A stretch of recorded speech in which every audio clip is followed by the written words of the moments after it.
বৈষম্য বিরোধী ছাত্র আন্দোলনের অন্যতম সমন্বয়ক সার্জিস আলম বলেছেন যে আপনাদের কথা শুনবে, আপনাদের প্রশ্নের উত্তর দেওয়ার জন্য প্রস্তুত থাকবে, জবাবদিহি করার জন্য প্রস্তুত থাকবে, তাকেই আগামী সংসদে আপনার প্রতিনিধি হিসেবে নির্বাচিত করুন।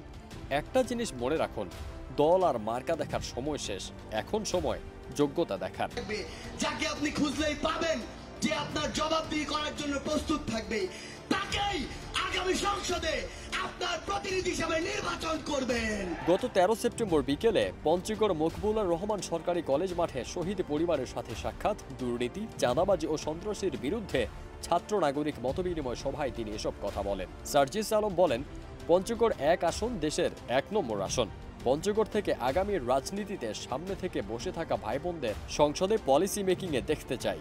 সংসদে তাদের এমপি, মন্ত্রী, রাষ্ট্রপতি ও প্রধানমন্ত্রী হিসেবে দেখতে চাই। আপনার সন্তানকে আজকের পর থেকে হয় রাজনৈতিকভাবে সচেতন হয়ে উঠতে বলুন, না হয় একজন যোগ্য সৎ। শিক্ষার্থীদের বাবা মায়েদের উদ্দেশ্য করে সার্জিস আলম বলেন, আপনাদের সন্তানদের শুধু ডাক্তার ইঞ্জিনিয়ার হওয়ার স্বপ্ন না দেখিয়ে তাদের রাজনৈতিকভাবে সচেতন হয়ে উঠতে বলুন, না হলে একজন যোগ্য, মেধাবী, সৎ ও ন্যায়পরায়ণ রাজনীতিবিদ হয়ে উঠতে বলুন।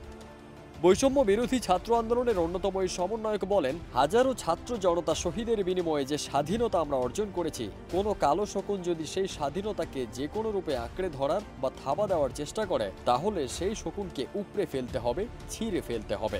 একসাথে সেই শকুনকে ছিঁড়ে উপড়ে ফেলতে হবে।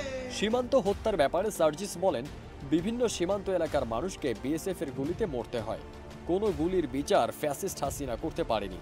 যারা এই বিচার করতে দেয়নি, যারা ভারতের দেবদাস হিসেবে ছিল, যারা ভারতের সাথে স্বামী স্ত্রীর সম্পর্ক বেঁধেছিল, তাদের বিচার করতে হবে।